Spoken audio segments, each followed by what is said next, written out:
Hey, good morning, everyone. Quick couple things I have for you today. We hope to see you and the entire family next Sunday as we celebrate Mother's Day. We're offering free family portraits before and after both services, so make sure to dress nice for mom and arrive early. Next Sunday, we'll also experience child dedications where parents will dedicate themselves to raising their children in a home where Jesus is at the center. FC groups are starting this week, and today is the last day to sign up. So make sure to check out the whole list of groups being offered on our website or app.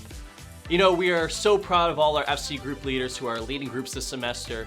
We're so thankful for their willingness as well as their courage to dive deeper with all of us into this life of following Jesus. One of the leaders we want to highlight this week is Mel. Mel's leading a women's group for those surviving sexual assault and abuse. Here's Mel explaining her group.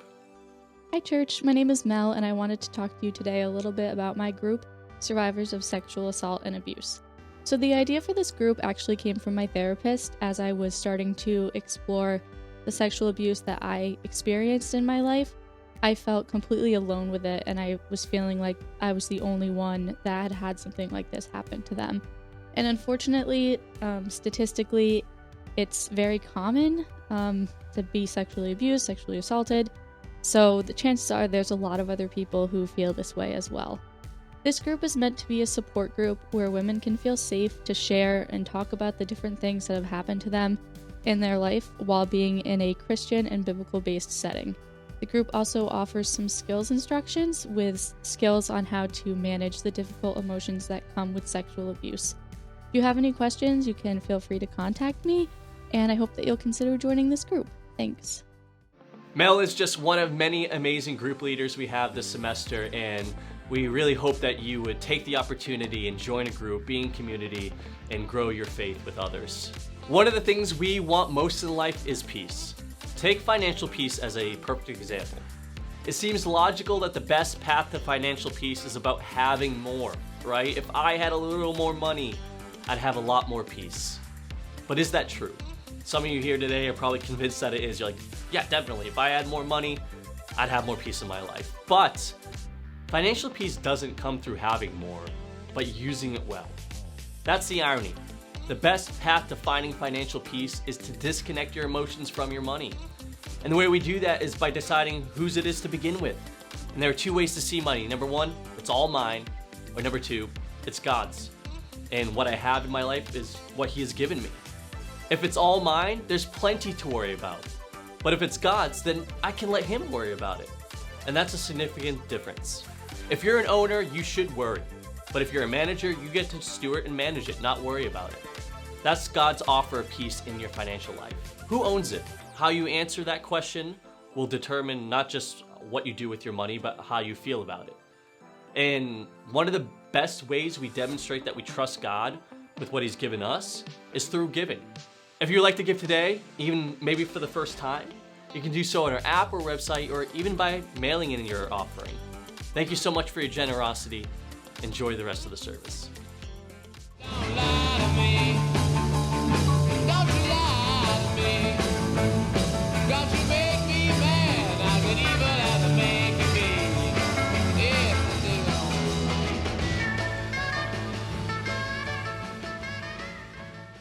Hey, were there things you were told as a child that you thought was true, only to find out later that it wasn't? Maybe I grew up in the 70s and we heard all kinds of different statements from our parents. One of them was, hey, eat your carrots because that's going to improve your nighttime vision. Guess what?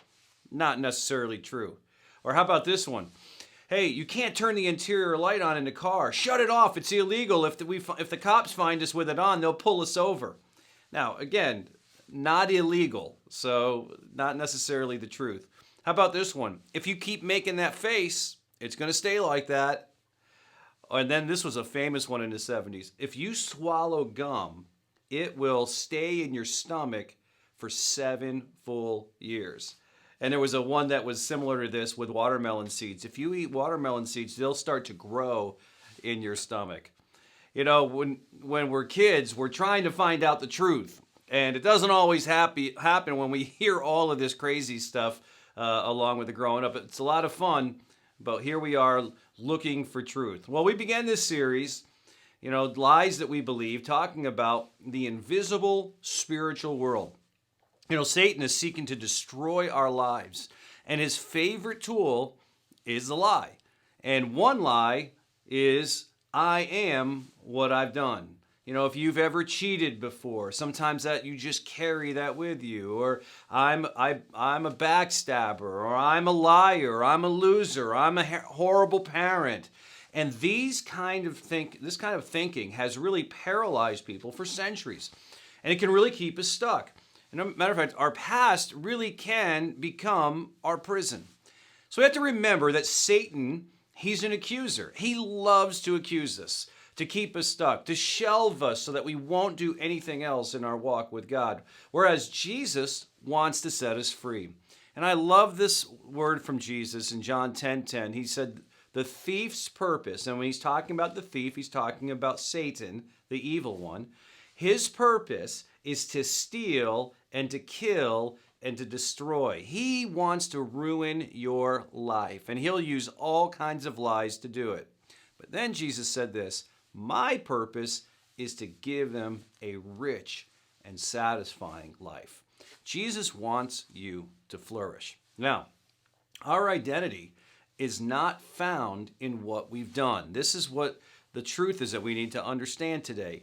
Our identity is found in who Jesus is and what he's already done for us. He's died on the cross for the forgiveness of our sins. So our identity is not our past. It's not what we've done. Our identity is the fact that we are a loved son or daughter of Jesus. So the problem is, even though that's true, we don't always feel that free, do we? We feel more in bondage than ever. And maybe it's because of our confidence in truth has eroded, right? We're living in a world today that it's just so hard to find truth. You don't trust anything. And rather than having this rock to stand on, we're sinking in the quicksand of lies. I mean, think about it. In this day and age, truth as a whole has become subjective, right? And we have these confusing opinions. You know, we confuse opinions with truth, right? We'll say, well, somebody will state their opinion and I'll state my opinion. And somehow we all think that that's just all true. But the fact of the matter is opinions aren't truth. Truth is founded upon reality, right? But we confuse opinions with truth these days. We also accept contradictory claims as true, right? You know, here's one I hear a lot. All religions are the same. The only problem is they're not all the same. And on top of it, they never claim to be the same. You know, to follow Jesus, to be a Christian is far different than what Islam believes or even Judaism at many levels. And so they're not all exactly the same. And then add to that, we have this lack of trust in institutions and the media and higher education, just to name a couple of them. You know, we're so frustrated with media these days, right? Because they're reporting something as true earlier, you know, a couple months ago or even a couple weeks ago or days ago. And now the story completely changes. And we're like, well, which one is true? And then we learned this week with that couple that drove their car off of the dock and into a harbor in Hawaii that we can't even trust our GPSs. I mean, if you can't trust your GPS, what can you trust? So we're going to do something today. We're going to take a look at an event in Jesus's life. Now, Jesus' teaching, we kind of drop down in this moment when suddenly a group of religious leaders, they interrupt and they're dragging along this woman who they caught in the act of adultery. I mean, it's just kind of a crazy scenario. She's embarrassed. She's humiliated. It's an awful, uncomfortable scene that's taking place. And John records it. He was there, and he writes about it in John 8. It says, as he was speaking of Jesus, the teachers of the religious law and Pharisees brought a woman who had been caught in the act of adultery, and they put her in front of the crowd. Think about this. Teacher, they said to Jesus, this woman was just caught in the act of adultery. The law of Moses says to stone her. What do you say? They were trying to trap him into saying something that they could use against him. You know, this whole thing, this whole scenario, this crazy setup was a setup. It was a setup to trap Jesus. Now, you know, I've got some questions. You probably have some questions. And my first timeout question is this. Where's the man? Where's the guy who was caught in adultery? Why is it only her? Isn't his absence as conspicuous as her presence in the crowd? I mean, where is he now? See, the whole point of this is that this plan is premeditated. This plan is set up to try to bring Jesus down, but it's treating this woman in such a horrible way. And it's just so awful. She's just a pawn in the midst of this. It's just a means to their end. So the dilemma that Jesus faces is this.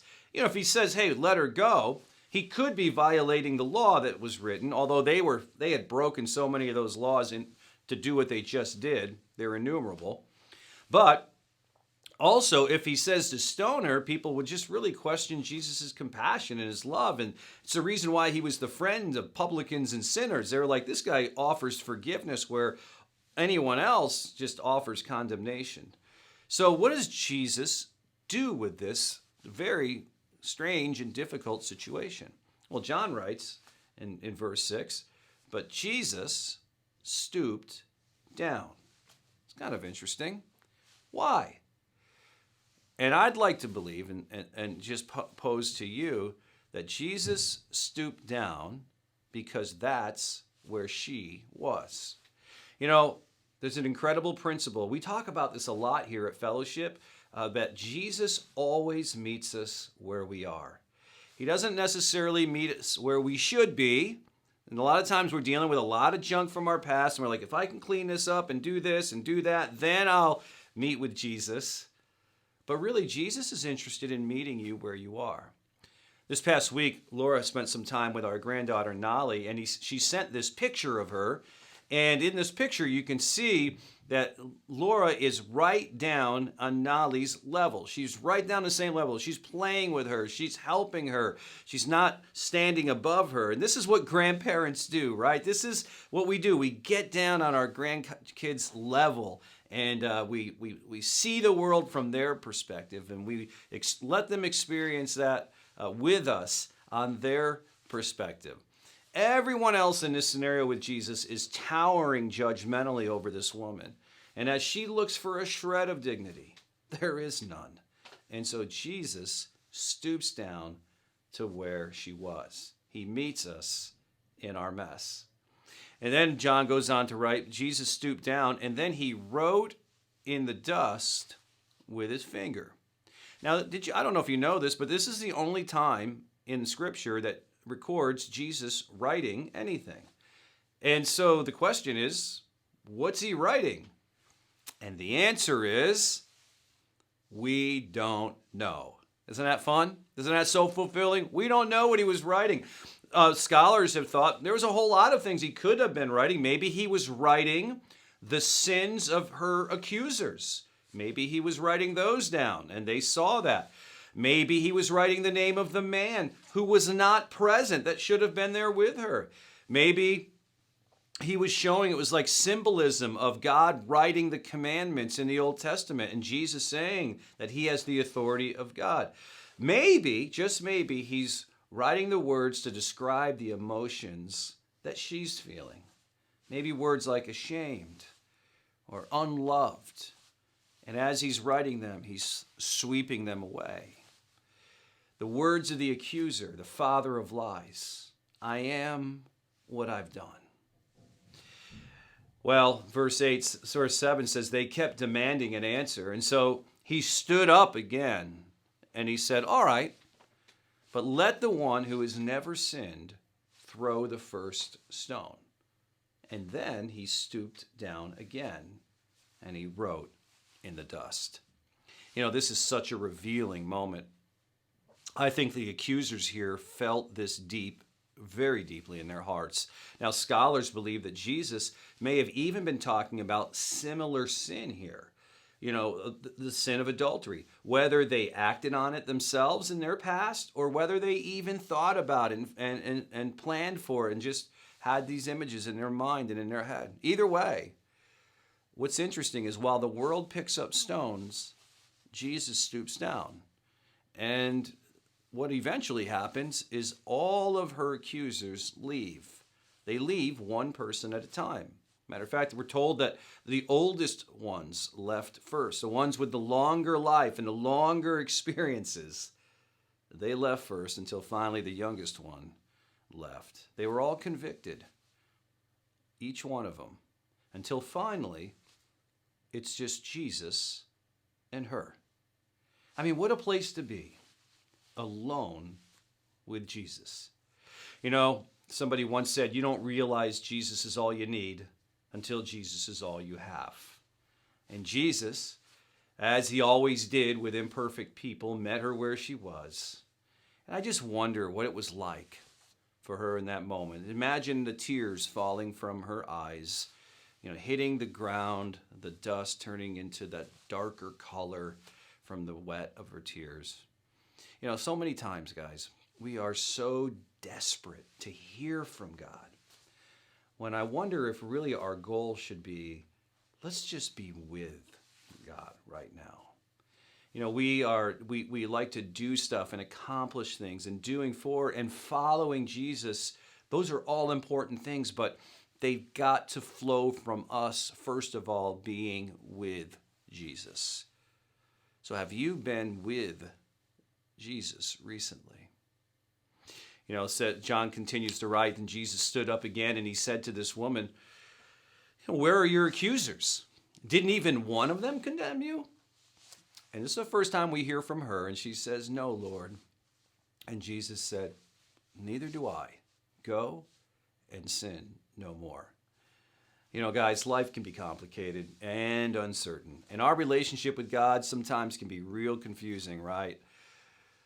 But this is an incredible story of God's grace for us. You are not the one that God is disappointed in. You're not the one that God's annoyed by, or the one that God has forgotten for sure. You are the one that Jesus loves and the one that Jesus forgives. And Jesus forgives her. There's no more condemnation. And something happens when we realize that we've been forgiven, right? We're never the same. When we've done something and then someone has forgiven us, it is such a gift. Forgiven people, I think, have greater clarity in life, and they live a life more from a platform of gratitude than anything else. And I think this is where this woman's life changed, especially with her relationship with Jesus. Jesus doesn't condemn her, he forgives her. She's gracious, so grateful for the forgiveness, and her life has been changed. The only one that was qualified to condemn her didn't. Jesus. He paid the penalty of death on the cross for her. And he's done the same thing for you. And he's done it for me. And because of Jesus, you're not your past anymore. The accuser wants to fill you with shame from your past. But he's a liar. I want to share with you some differences between the shame that the liar puts upon you and grace that Jesus does. Shame towers over me and tells me I'm defective, whereas grace stoops down and tells me I'm valuable. Shame tells me that I'm flawed and unacceptable, but grace says that even though you're flawed and not perfect, you're priceless. Shame says that you have to believe the opinion of the crowd is what matters, and grace believes that the opinion of Jesus is what matters. Shame will make us hide. Grace will set us free. Shame throws rocks. Grace lifts our head. Shame is the language of the father of lies, and grace is the language of Jesus. You are worthy of love and belonging. Jesus doesn't want you to stay stuck. He's created a way to help us move forward. But every journey forward starts with a first step. And I want to end our time together by sharing with you that first step for you might be baptism. In baptism, we humbly say yes to Jesus. We declare that because of his amazing grace, I'm not what I've done anymore. I'm a new creation. Baptism is just this beautiful picture. You leave your past in the waters of baptism, and you move forward in your new identity with Jesus. Paul writes about this in Romans 6:4, where he says, "For we died and were buried with Christ by baptism. And just as Christ was raised from the dead by the glorious power of the Father, now we also may live new lives." Baptism is a symbol of that. We're baptizing in just a few weeks on May 28th. And baptism is so important that Jesus asks us to do this. He knows it helps heal our hearts. And it's so important. He understands this. That it's so important to him that he sets the example himself by being baptized. Now, you might be saying, I don't know if I want to be baptized. I don't even know sure what baptism looks like. And baptism is literally going under the water, coming back out of the water, and it's this incredible symbolic gesture, this beautiful picture of you identifying with Jesus, his death, his burial, his resurrection, but you're also identifying with the fact that your past is dead and you have this new future with Jesus. And a lot of times people get really weird about baptism and they're just like, I don't know if I want to get all soaking wet in front of all these people. So I want to just call a timeout and ask you this question. Are you a Red Sox fan? Or maybe you're a Yankee fan or a Met fan? I don't know. I love sports and I'm a Red Sox fan. I love Fenway Park. I love the whole experience. I love the history of it all. I have a baseball hat. I've got a baseball shirt that I wear that says the Red Sox. I have all this stuff. And people who are fans of different teams, you never hear them say, I'm a fan, but shh, don't tell anybody. Don't ever talk about it. I don't like to express it. My fandom is private. It's personal. Shh. Come on, guys. No fan is like that. You're loud and you're proud of your team. Well, it's the same thing. We're with Team Jesus here, right? You should be proud to be baptized, just like Jesus was. Jesus hung on the cross between heaven and hell for us. And so the least we could do is be baptized for him. Following Jesus, like I said before, it's a journey, and a journey always starts with a first step, and baptism can be that first step. So, would you do that? Would you consider surrendering your life to him and going into the waters of baptism? And this might be one of the most healing things you do in your life. Leave the shame behind in the water and enter into a world of grace. This series has been about identifying and setting aside the lies that we believe. This is an opportunity for us, for you and I, to pursue truth, and Jesus is truth. I want to end our time together by just saying this. Later in John 8 says, Jesus said to the people who believed in him, you are truly my disciples if you remain faithful to my teachings. In other words, if you do what I say, you're really my followers. And then he says this, if you do what I say, you will know the truth, and the truth will set you free. So I can't say it any clearer than that, guys. Do what Jesus says. Follow his example. Be baptized if you haven't been baptized. And allow the truth of Jesus to set you free. I hope that you'll sign up for that. I hope that you'll be here on May 28th to experience that together as a church family. Let us know if that's a decision you want to make. You can do that on the comments or wherever is convenient for you. But take full advantage of that. Take this next step in your life. Leave your past in the past and move forward in the future of life and flourishing with Jesus. God bless you.